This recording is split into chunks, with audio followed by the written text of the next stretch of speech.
लिए नहीं, हाँ जी, परंतु केवल चोरी करने हाँ और घात करने हाँ और नष्ट करने को आता है। हाँ जी। मैं इसलिए आया यहाँ पर सुने, यीशु कह रहा है मैं इसलिए आया, हाँ कि जी, जीवन पाए कि तुम जीवन पाओ और बहुतायत से पाए। और बहुतायत का जीवन पाओ। आपसे कहना चाहते, आपके जीवन के लिए परमेश्वर योजना क्या है, मेरे जीवन के लिए परमेश्वर योजना क्या है। हम जितने भी लोग परमेश्वर को यहाँ शायद आप उसे जानते होंगे या नहीं जानते होंगे, हर एक के जीवन के लिए परमेश्वर की योजना ये है कि आप जीवन पाए और बहुतायत का जीवन पाए। You must have life and life abundantly. अर्थात परमेश्वर के लोग आपसे कहना चाहते हैं आपके जीवन में परमेश्वर चाहता है आप बहुतायत का जीवन पाए, अर्थात एक उमड़ती हुई आशीष का जीवन पाए, अर्थात आप एक महिमा में जीवन को जिए। परमेश्वर आपके लाइफ के लिए चाहता है you must have live a glorious life. आप महिमा का जीवन जिए। आप शायद आज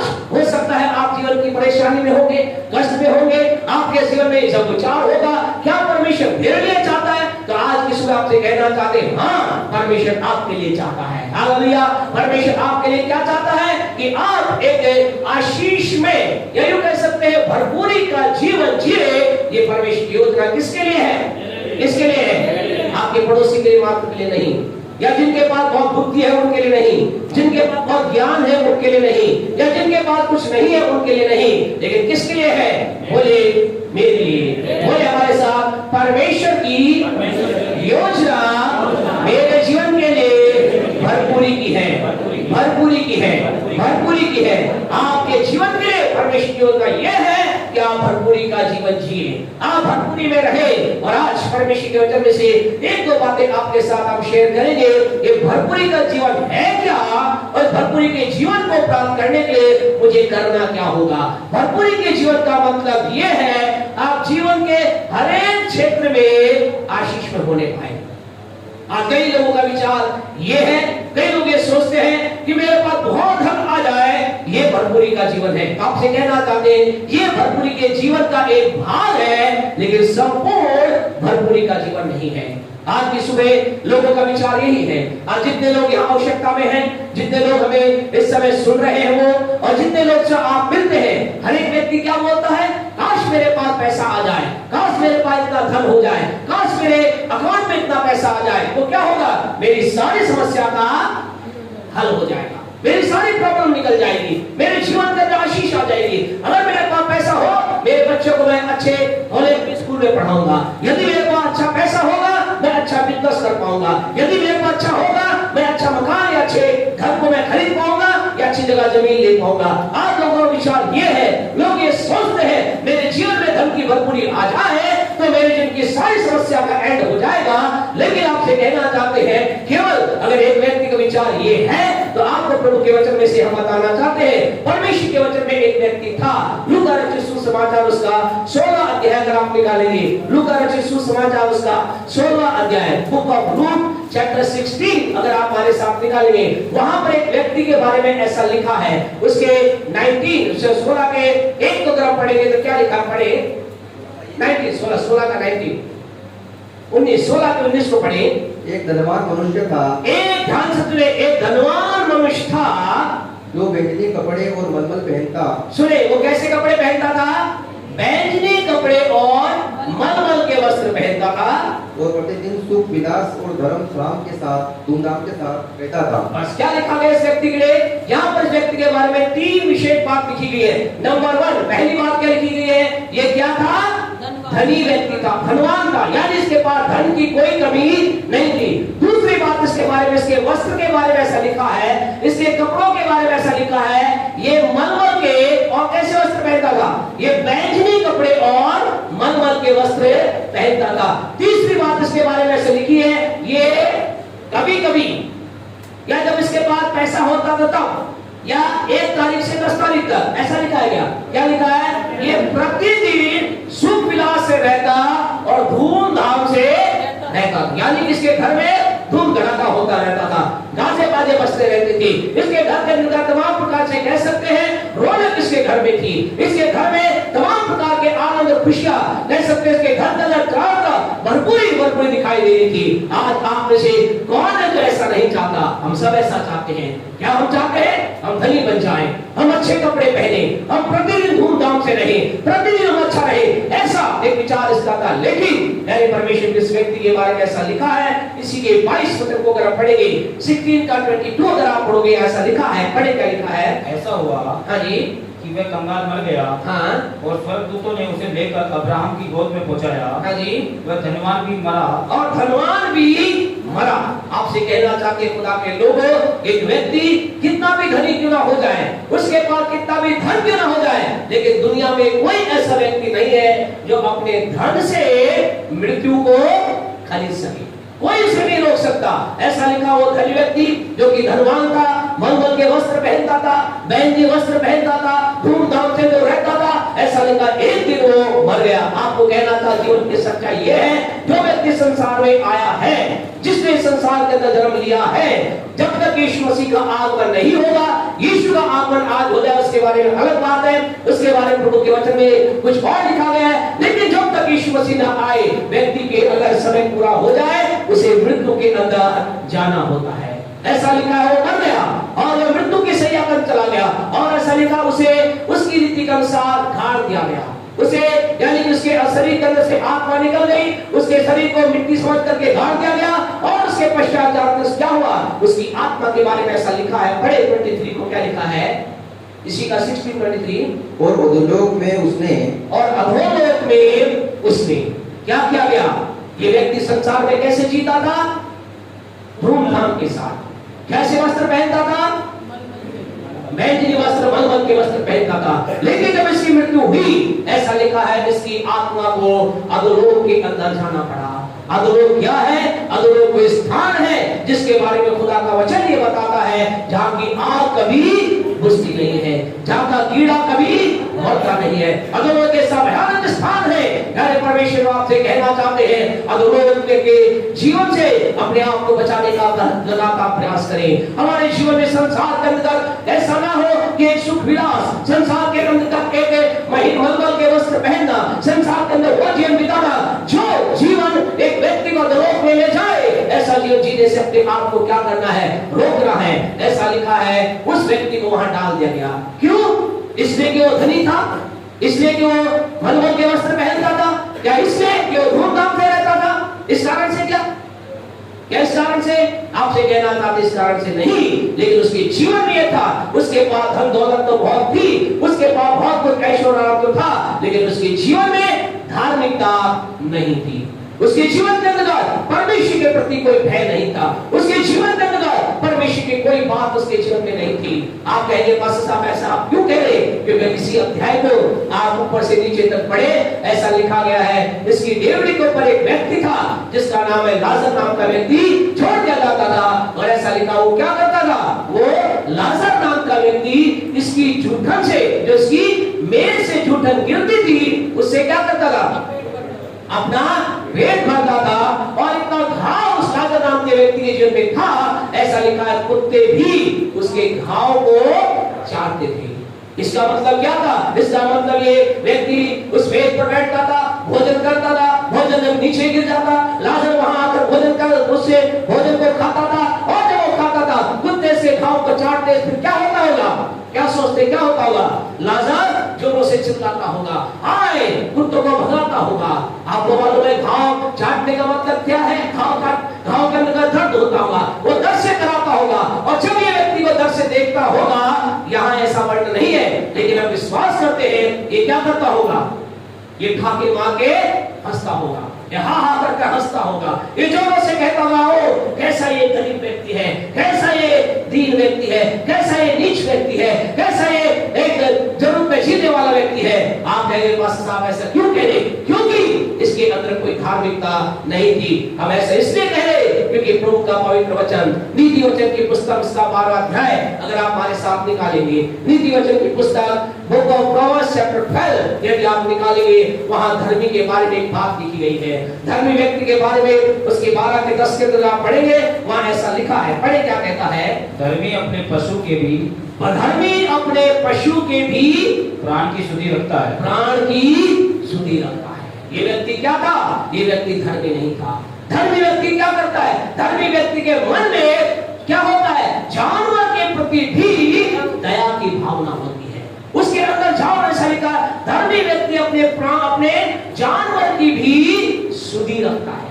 यानी वो उसके बारे में सोचता है, उसके बारे में विचारता है, उसके प्राण के बारे में चिंता करता है। लेकिन यहाँ ये व्यक्ति क्या कर रहा है? यहाँ एक धनवान व्यक्ति के बारे में ऐसा लिखा है, इसके मेज के जूठन को खाने वाला लाजर को जब कुत्ते चाट रहे थे, ये ऐसा नहीं कहता था चलो लाजर खड़ा हो, मेरे भंडार में बहुत सा भोजन है, आप भोजन को कर। लेकिन ये वहां पर उस काम को देखता रहता था। और इस कारण से, क्योंकि इसके जीवन में धार्मिकता नहीं थी, धन तो था, धार्मिकता नहीं थी। आपसे कहना चाहते खुदा के लोगों, धन की भरपूरी, धन हमारे जीवन के अंदर भरपूरी का होना, हमारे जीवन के अंदर धन की अपरंपारता का होना भरपूरी का जीवन नहीं है। केवल धन का होना हमारे जीवन में भरपूरी का जीवन नहीं है। परमेश्वर मसीह ने कहा, मैं इसलिए आया कि तुम क्या पाओ? जीवन पाओ और बहुत आयता का जीवन पाओ। इसका मतलब बहुत आयता का जीवन धन की भरपूरी होना नहीं है।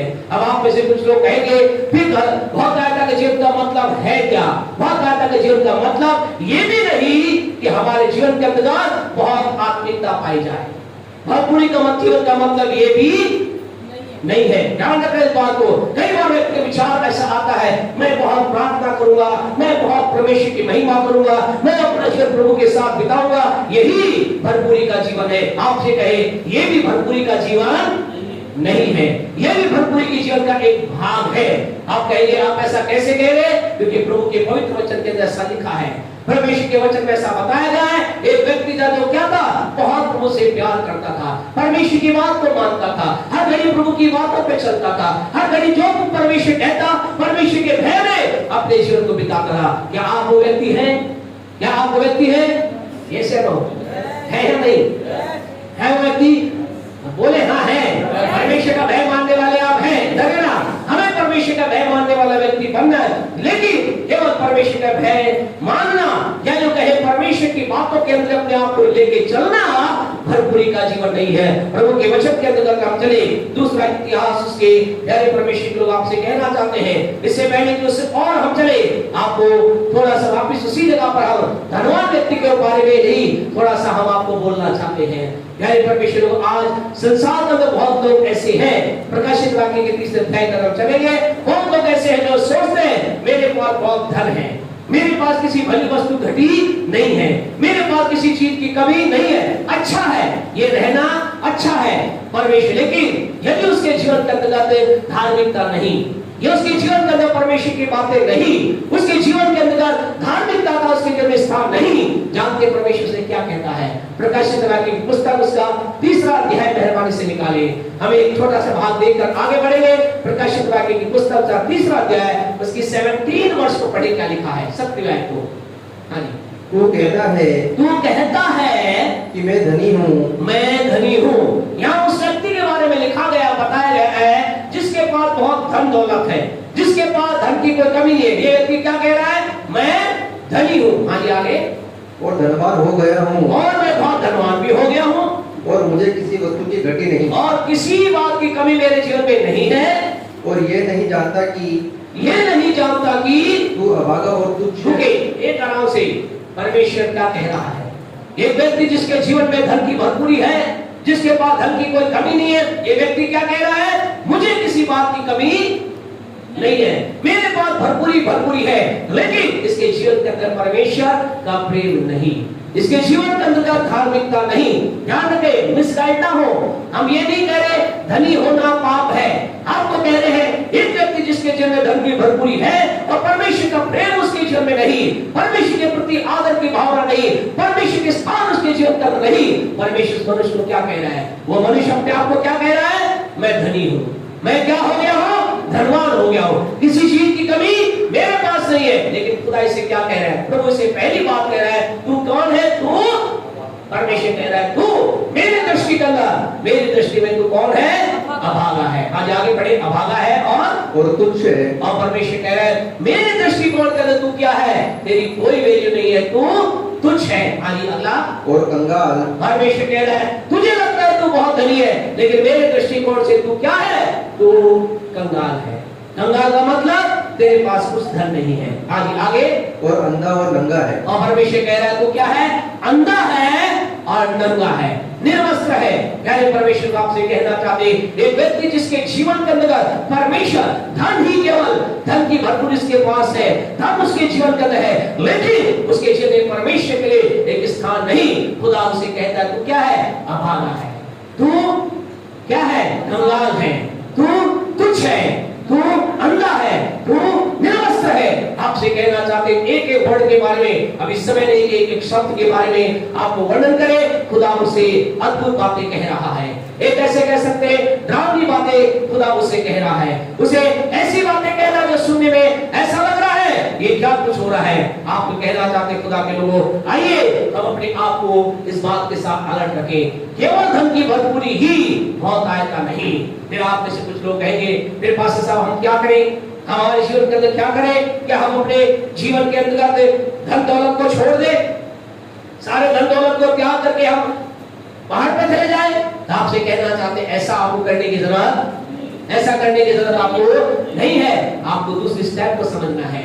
भरपूरी का मतलब क्या? खुदा भरपूरी का मतलब क्या कह रहे हैं? भरपूरी का मतलब जैसे आपने थोड़ी देर पहले कहा ये भी नहीं कि आपके जीवन के अंदर केवल आत्मिकता पाई जाए। हमने बताया एक व्यक्ति जो प्रभु के साथ चलता, एक दिन ऐसा हुआ उसके जीवन के अंदर जो लगातार प्रभु के साथ चल रहा था, चलते चलते एक दिन ऐसा हुआ, दूसरा इतिहास उसके पहले वचन को अगर आप निकालेंगे, ऐसा हुआ उस व्यक्ति के जीवन में वो प्रभु के साथ चल रहा है, परमेश्वर की राहों पे चल रहा है, वो प्रार्थना का जीवन जी रहा है, वो ईमानदारी का जीवन जी रहा है, वो सच्चाई का जीवन जी रहा है, वो पवित्रता का जीवन जी रहा है। और एक दिन ऐसा उसके 7वें वचन को पढ़े क्या लिखा है?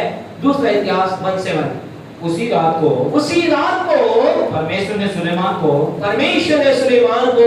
दर्शन देकर उससे कहा, दर्शन दिया। जो व्यक्ति लगातार आत्मिकता में चलता है, एक व्यक्ति जो ये कहता है मेरे लिए परमेश्वर सब कुछ है, जो कहता है परमेश्वर तेरे साथ रहना ही मेरे जीवन का मकसद है, मैं तेरे साथ रहूंगा, मैं तेरे साथ अपनी जीवन को बिताऊंगा, मैं प्रार्थना के साथ, मैं सच्चाई के साथ, मैं ईमानदारी के साथ प्रभु तेरी महिमा करूंगा। आपसे कहना चाहते देर से या जल्दी परमेश्वर अपने दर्शन को या ये कह सकते हैं परमेश्वर अपनी बात को उस पर प्रकट करता है।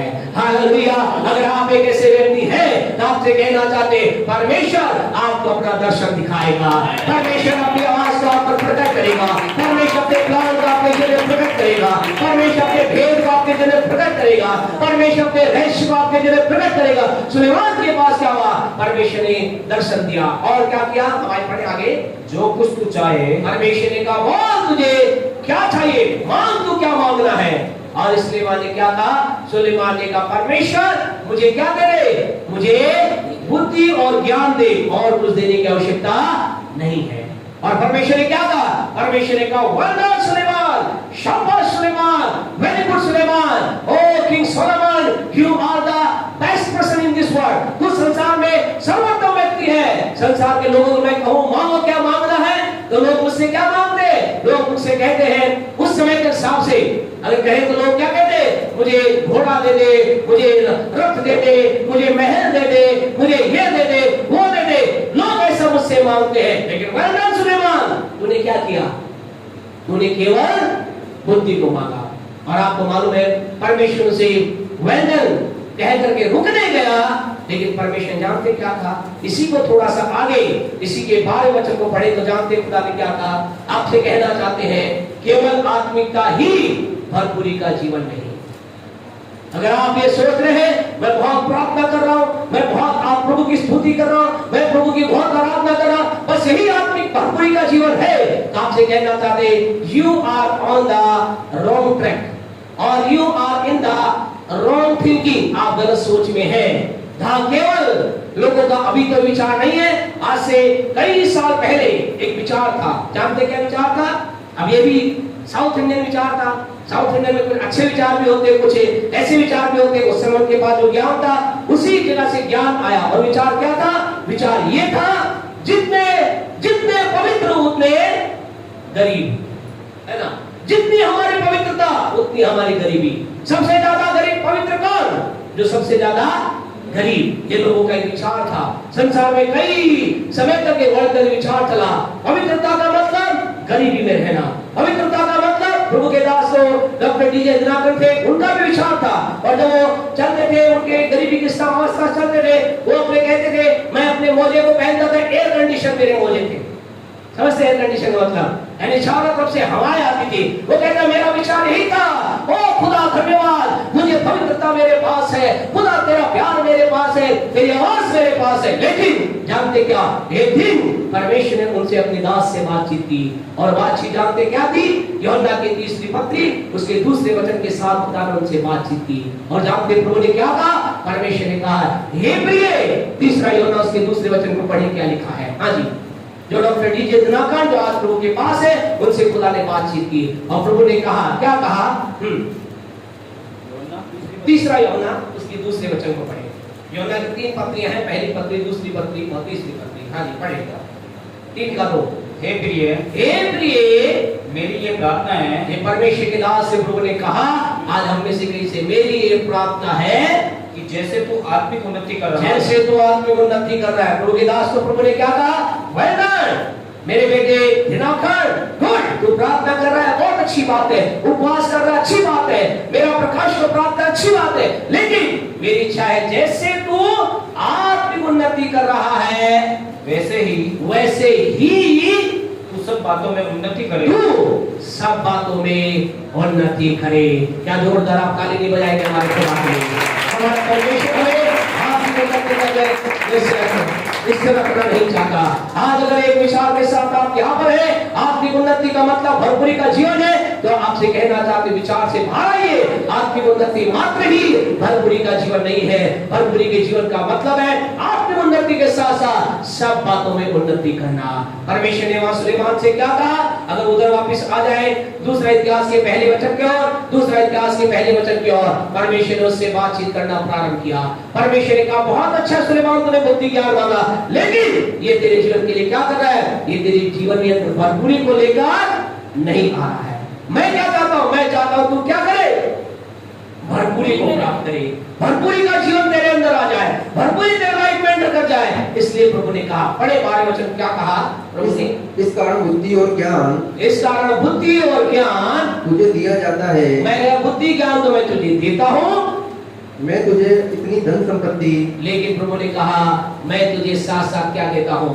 केवल बुद्धि ज्ञान से काम नहीं चलेगा, केवल आत्मिक बातों से काम नहीं चलेगा, केवल प्रार्थना वचन हालेलुया प्रेज द लॉर्ड से ही तेरे जीवन में भरपूरी नहीं आएगी। अगर आज ऐसा व्यक्ति यहाँ पर ऐसा बैठा है, आपसे कहना चाहते आप एक आपका भरपूरी का जीवन जी रहे हैं, तो केवल हालेलुया प्रेज द लॉर्ड तक आपकी और मेरी भरपूरी का जीवन नहीं है। लेकिन इसके साथ हमारे जीवन में क्या होना चाहिए? प्रभु ने कहा मैं तुझे क्या देता हूँ? मैं तुझे धन देता हूँ, मैं तुझे संपत्ति देता हूँ, मैं तुझे ऐश्वर्य देता हूँ। आपसे कहना चाहते खुदा ने अपने आप को, अपने हृदय को प्रकट कर कहा मैं चाहता हूँ तो भरपूरी का जीवन पाए। और भरपूरी का जीवन ये है तेरे पास धन दौलत की क्या हो जाए? भरपूरी हो जाए। तेरे पास ऐश्वर्य की भरपूरी हो जाए। तेरे जीवन के अंदर बढ़ोतरी होने पाए, तेरे जीवन के अंदर आशीष होने पाए, तेरे जीवन में बरकतें होने पाए। जोरदार ताली बजा खुदा को महिमा दे।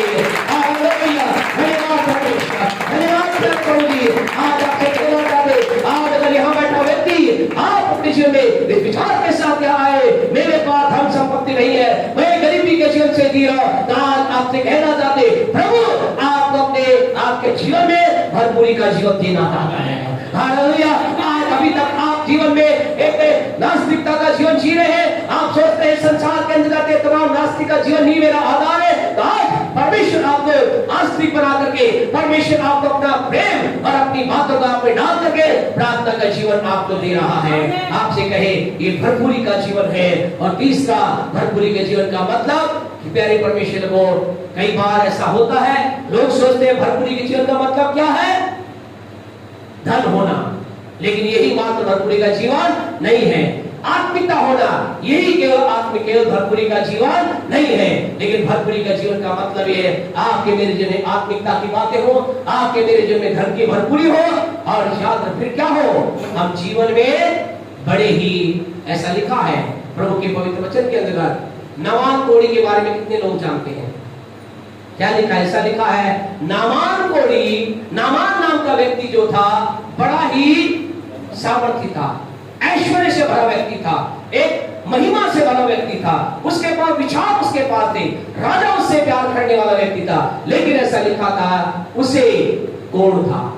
आज कई लोगों के जीवन के अंदर क्या है? बहुत धन है, बहुत आत्मिकता है, लेकिन बीमारी उनके जीवन में चल रही है। और लोग जानते क्या कहते हैं? लोग कहते हैं ये बीमारी तो खुदा की आशीष है, ये खुदा की बीमारी खुदा की आशीष, बीमारी खुदा की आशीष नहीं है, बीमारी खुदा की आशीष नहीं है। कई लोग जीवन में कहते हैं शायद खुदा, कई बार लोग ऐसा कहते हैं खुदा मुझे नम्र बनाने के लिए मुझे उसने बीमार कर दिया, खुदा मुझे दीन बनाने के लिए, कहीं मैं घमंड से ऊंचा ना हो जाऊं, खुदा ने मुझे एक बीमारी दे दी है। कई लोग इसके लिए क्या कहते हैं? दूसरा Corinthians के 12वें अध्याय के अनुसार, अभी निकाले नहीं, वैसा लिखा है, पौलुस नाम व्यक्ति कहता है मैं कहीं घमंड के बारे भूल ना जाऊं, इसलिए शैतान ने मेरे शरीर में क्या एक कांटा चुभाया है। कई लोग कहते हैं जैसे शैतान ने पौलुस के शरीर में कांटा चुभाया था, इसी तरह से प्रभु ने मेरे शरीर में क्या है एक बीमारी का कांटा रखा है। आपसे कहना चाहते ऐसा नहीं है, पर भाई भरपूरी का जीवन नहीं है। इसका मतलब भरपूरी के दो हिस्से का जगत आप है, संपूर्ण भरपूरी में अभी आप नहीं है। संपूर्ण भरपूरी का मतलब क्या है? तीसरा यूहन्ना उसके दूसरे वचन के अंतर्गत हम आए। तीसरी भरपूरी का मतलब प्यारे परमेश्वर के लोगों ये है, तीसरा यूहन्ना उसके दूसरे वचन को पढ़े, क्या लिखा है? हे प्रिय, मेरी ये प्रार्थना है जैसे तू आत्मिक उन्नति कर रहा है, सब बातों में उन्नति करे। और आगे बढ़े, क्या लिखे इसका आगे? और भला चंगा रहे, और जीवन भर बीमार रहे, ऐसा लिखा है। क्या लिखा है? और भला चंगा रहे। Hallelujah, hallelujah. आपसे कहना चाहते बीमारी आपका हिस्सा नहीं, बीमारी मेरा हिस्सा नहीं, बीमारी मेरे जीवन का हिस्सा नहीं। बोलिए परमेश्वर मेरे जीवन को भला और चंगा रखना चाहता है। परमेश्वर मुझे भला और चंगा रखना चाहता है, रखना चाहता है। आमीन,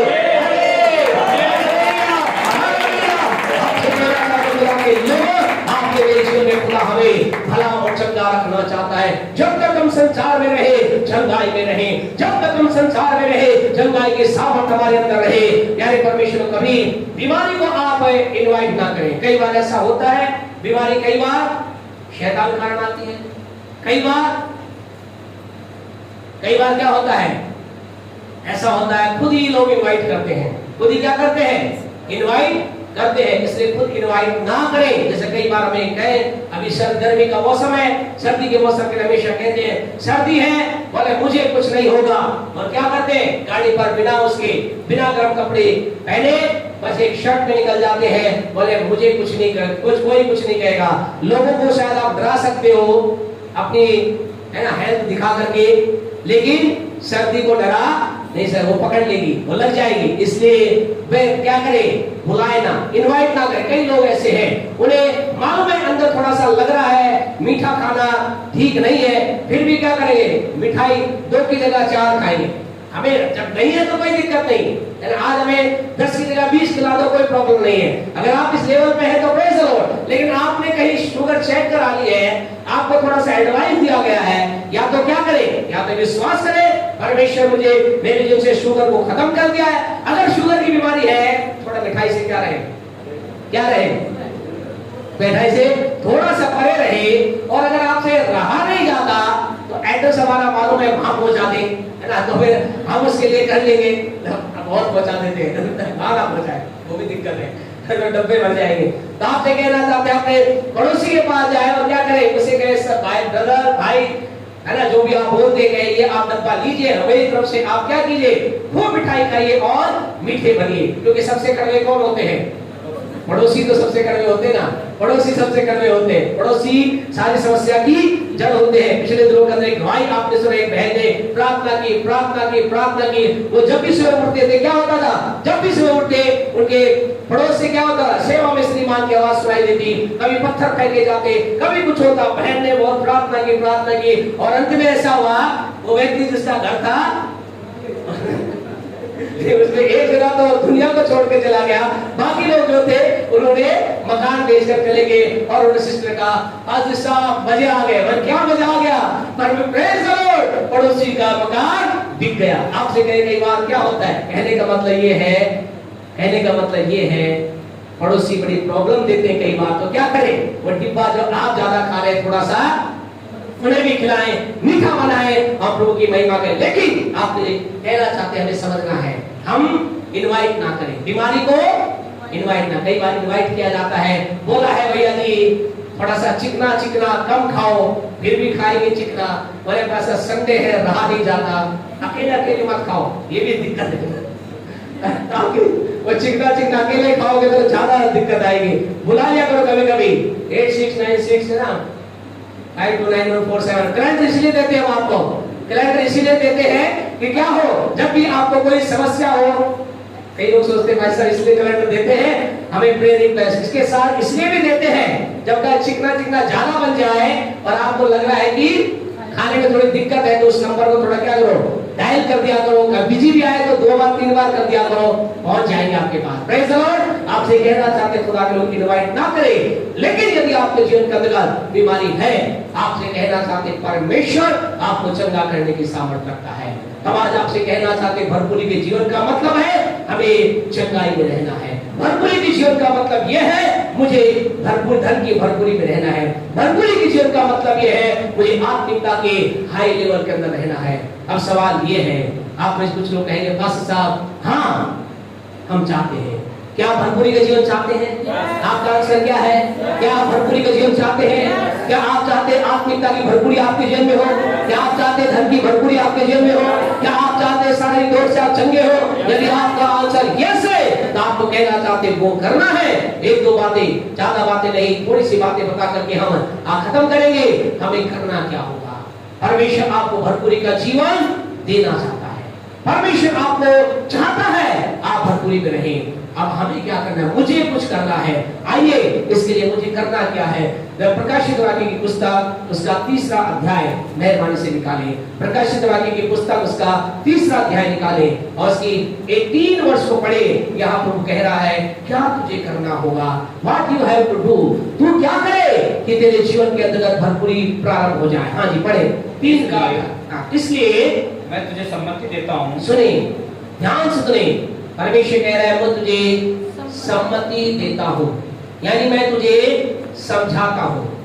मेरे बेटे समझ, मेरी बेटी समझ। बोले अपने पड़ोसी को, परमेश्वर कह रहा है समझिए समझिए। ठीक है जी, तो क्या करें? समझिए। आपके पास कई लोगों ने क्या कुर्सी खाली है वो आगे देख रहे हैं, तो उसे बोले विश्वास में भरने वाली है। बोले उसे क्या बोले? समझिए, बोले समझिए क्या कह रहा है परमेश्वर। हाँ जी पढ़े भाई। स्वयं तो सम्मति देता हूँ कि आग से ताया हुआ सोना, आग से ताया हुआ सोना मुझसे मोल ले। बस एक बात, आपको क्या लेना है? आप चाहते हैं भरपूरी के जीवन में एंटर करना चाहते हैं? आप जीवन के हर एक क्षेत्र में आशीष होना चाहते हैं? आप जीवन के तीनों क्षेत्र में, आत्मिक क्षेत्र में, मानसिक क्षेत्र में, शारीरिक क्षेत्र में, तीनों क्षेत्र में ब्लेस होना चाहते हैं, तो आपको क्या करना पड़ेगा? आपको मुझे आग से ताया हुआ, आग से ताया हुआ, आग से ताया हुआ, आग से ताया हुआ सोना आपको लेना है। अब आप में कुछ लोग कह रहे हैं पादरी साहब क्या बोल रहे हो, यहाँ तो दूध के पैसे नहीं, आप सोने की बात कर रहे हो, कर्जदार पीछे पड़े हुए आप सोने की बात कर रहे हो। आपसे कहना हाँ आपको क्या लेना होगा? सोना लेना होगा। कौन सा सोना? शुद्ध सोना, आग से ताया हुआ। जितनी बार आग से ताया, सोना कैसे शुद्ध होता है? जितनी बार आग में सोना जाता है उतना ही वो सोना क्या होता है? शुद्ध हो जाता है। आपको मुझे किस चीज की आवश्यकता है? आग से ताए हुए। यदि आकाश जी क्या लेना है आपको? क्या लेना है? आग से ताया हुआ सोना लेना है। बोलो मुझे सोना लेना है, मुझे सोना लेना है ना? सोना, सोना, गोल्ड। आपको मुझे सोना लेने की आवश्यकता है, और जब हमारे पास ये सोना आएगा हम भरपूरी कर चलेंगे। अब आप कहेंगे बस सोना है क्या? प्रभु के पवित्र वचन में भजन 119 साम 119 का 140 140 हम पढ़े। सोना क्या है? आज आपको मुझे सोने को लेने की आवश्यकता है। भरपूरी के जीवन की प्रारंभ यहाँ से होता है। आपके मेरे पास सोना होना चाहिए, आग से ताया हुआ सोना। हाँ जी पढ़े।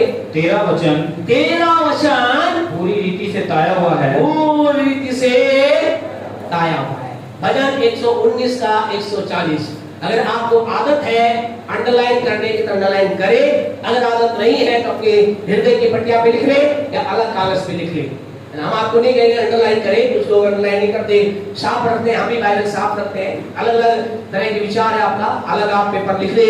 आप ये कहना चाहते हैं प्रभु कहते तेरा वचन, आज दोबारा पढ़े, तेरा वचन पूरी रीति से ताया हुआ है, पूरी रीति से ताया हुआ है। इसका मतलब शुद्ध सोने से भी ज्यादा शुद्ध है कौन?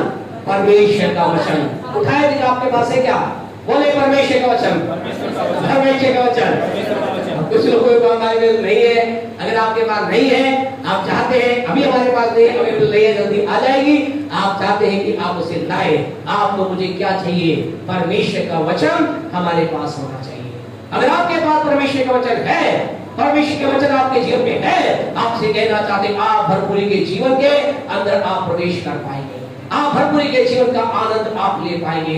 आज लोगों के पास परमेश्वर का वचन, परमेश्वर के वचन के अंदर दो भाग हैं। पहला भाग परमेश्वर का मतलब आपके मेरे पास क्या होना चाहिए? परमेश्वर का लिखित वचन हमारे पास होना चाहिए।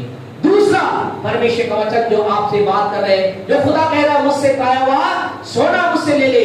दूसरा जो वचन का मतलब ये है, आपके पास व्यक्तिगत तौर से आपके लिए, आपके जीवन के लिए, आपकी परिस्थिति के लिए आपके पास एक वचन होना चाहिए। इन दोनों बातों को आपको समझाना चाहिए। आपके पास पहले क्या होना चाहिए? लिखित वचन होना चाहिए। आपके पास ये लिखित वचन होना चाहिए। अगर आपके मेरे पास लिखित वचन नहीं है, इसे कहते हैं लिखित वचन को बोलते हैं लोगोस, हमारे पास लोगोस होना चाहिए। परमेश्वर का लिखित वचन आपके पास होना चाहिए। आपके घर में परमेश्वर का वचन होना चाहिए, आपके हाथों परमेश्वर का वचन होना चाहिए, आपके पास परमेश्वर का वचन होना चाहिए। जैसे हम में से प्रत्येक के घर के अंदर हम जितने मेंबर हैं उतने ही हमारे क्या होते, उतने हमारे ब्रश होते हैं।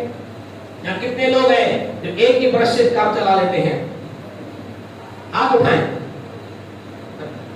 एक भी नहीं है क्या? एक भी है क्या?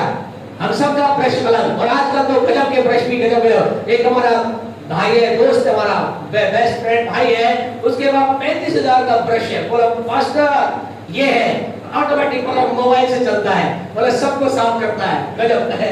तो आज हम क्या करें? ब्रश के अंतर्गत हम बड़े ब्रश को लेके आते हैं। तो आज हमें क्या करना है? हमारे पास जैसे हम सबके पास अलग अलग ब्रश है, इस तरह आपका अलग परमेश्वर का वचन होना चाहिए। आपके पास ये लोगोस होना चाहिए, ये लिखित वचन आपके पास होना चाहिए। जब लिखित वचन होगा क्या करें? इसे पढ़ें, इसे सुनें, इसे बोले, आप जीवन के अंदर की ऊंचाई पे जाएंगे। लेकिन यहाँ से आपकी भरपूरी प्राप्त नहीं होती। लेकिन अगला स्टेप आपको क्या करना है? आपके पास रेमा होना चाहिए। रेमा का मतलब जीवन की परिस्थिति के अंदर मैं आप जीवन में क्या रहते? हमेशा आशीष में रहते हैं? आपसे कहे नहीं रहते हैं।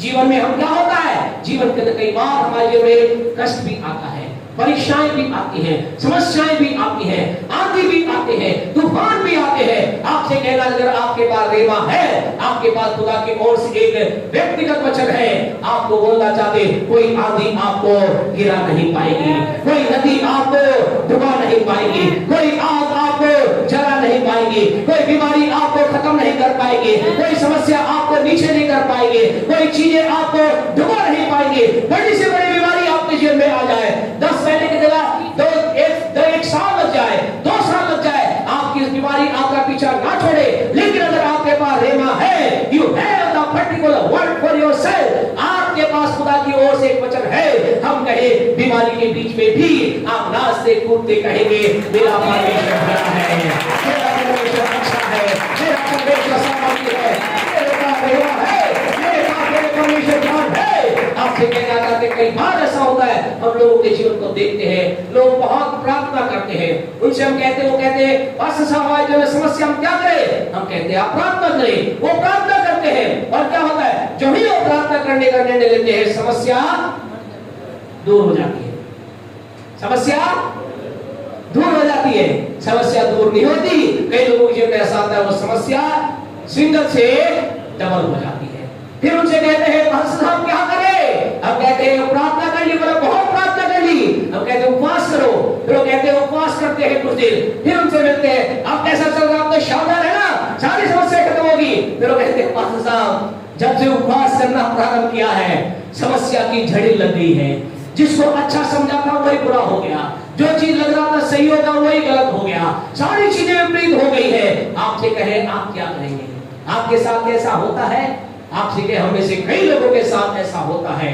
आपसे कहे उस समय की भी अंदर अगर आपके पास एक खुदा का वचन है, अगर आपके पास एक व्यक्तिगत तौर से आपके पास वचन है, आप आगे बढ़ेंगे। उस बीच के अंदर यदि आपके पास रहमा नहीं है तो एक रहमा आपको हम देना चाहते हैं, और वो रहमा है रोमियो 8:28, जो हर एक के लिए एक रहमा है। और वहां ऐसा लिखा है, मैं तुम्हें बताना चाहता हूँ, परमेश्वर का दास कह रहा है, प्रभु का आत्मा ये कह रहा है, रोमियो की पत्री उसका 8वां अध्याय उसके 28 वर्ष को पढ़े, वहां ऐसा लिखा है, पढ़े। हम जानते हैं कि कितने लोग जानते हैं? सब नहीं जानते, जानते हैं कुछ लोग जानते, कुछ लोग नहीं जानते। जो नहीं जानते वो भी इस बात को जान ले, या खुदा के लोग कह रहे हैं। ये जैसे कौन है? ये जानते कौन है? ये संकट में जाने वाला व्यक्ति है, कष्ट में जाने वाला व्यक्ति है। अगर इसके 8 के आगे के घर जाकर आप पढ़ना, 35 से 37 तक अगर आप पढ़ोगे, जानते क्या लिखा है? पढ़ दे पहले एक बार, 8 का 35 से 37 पढ़ दे। कौन हमको मसीह के प्रेम से अलग करेगा? हाँ जी। क्या कलेश या संकट, हाँ, या उपद्रव या अकाल, हाँ जी, या नंगाई या जोखिम या तलवार? हाँ जी, जैसे लिखा है, हाँ जी, तेरे लिए हम दिन भर घात किए जाते हैं। लिखा है तेरे लिए हम दिन भर घात किए जाते हैं। ये लोग क्या है? इन लोगों के लिए क्या है? इन लोगों के पीछे पड़ा हुआ है। कौन पीछे पड़ा हुआ है? इनके पीछे नंगाई, तलवार, संकट, काश, क्लेश, समस्या क्या है? दिन भर इन्हें घात करने का प्रयास कर रही है। और ये लोग क्या कर रहे हैं? ये लोग रो रहे हैं, ये लोग तड़प रहे हैं, ये लोग कह रहे हैं खुदा क्या हो रहा है? ऐसा ये नहीं कह रहे। ये क्या कह रहे हैं? ये कह रहे हैं रोमियो 8:28, ये कह रहे हैं, क्या कह रहे हैं? ये कह रहे हैं हम जानते हैं, हमें मालूम है, हमें मालूम है संकट हमारे जीवन में है, हमें मालूम है क्लेश हमारे जीवन में, हमें मालूम है विपत्ति हमारे जीवन में है। हम जानते हैं हमारे विरुद्ध के अंदर तमाम चीजें खड़ी हैं, तमाम चीज नाश करने वाली चीजें दिन भर हमारा घात करने का क्या है? दिन भर हमें घात करने का प्रयास करिए, लेकिन हम जानते हैं। हालेलुया! ये क्या कह रहे? हम जानते हैं। क्या आप बोल सकते हैं? क्या कह सकते हैं? मैं जानता हूँ। क्या बोल सकते हैं? मैं जानता हूँ। बोले बोले मैं जानता हूँ, जानता हूँ, जानता हूँ। क्या कह रहे लोग? हम जानते हैं कि जो लोग परमेश्वर से प्रेम रखते हैं, जो लोग परमेश्वर से प्रेम रखते हैं, उनके लिए सब बातें मिलकर, उनके लिए सब बातें मिलकर भलाई को उत्पन्न करते हैं। हालेलुया! एक क्लेश में जा रहे हैं, संकट में जा रहे हैं, विपरीत परिस्थिति में जा रहे हैं, निराशा में जा रहे हैं, बीमारी में जा रहे हैं, लेकिन ये कह रहे हैं हमें मालूम है, वी हैव रेमा, हमारे पास खुदा की ओर से एक डायरेक्ट वर्ड है, हमारे पास खुदा की ओर से एक वचन हमारे पास है, हमने खुदा के वचन प्राप्त किया है, और वो चलिए है, हम जानते हैं कि सारी बातें हमारे लिए एक भलाई को उत्पन्न करने जा रही है। सारी बातें मेरे लिए भलाई को उत्पन्न करने जा रही है। सारी बातें हमारे लिए भलाई को उत्पन्न करने जा रही है। आपसे कहना था खुदा के लोग क्लेश में घबराए ना, विपरीत परिस्थिति में डरे ना, जीवन के अंदर बीमारी साथ नहीं छोड़नी, चिंता ना करे। आपके लिए एक भलाई आने जा रही है, आपके जीवन के लिए भलाई आने जा रही है, आपके बच्चों के लिए भलाई आ रही है, आपके बड़ों के लिए भलाई आ रही है, आपके परिवार के लिए भलाई आ रही है, आपके बिजनेस के लिए भलाई आ रही है, चर्च के लिए भलाई आ रही है, परमेश्वर की महिमा कर रही है।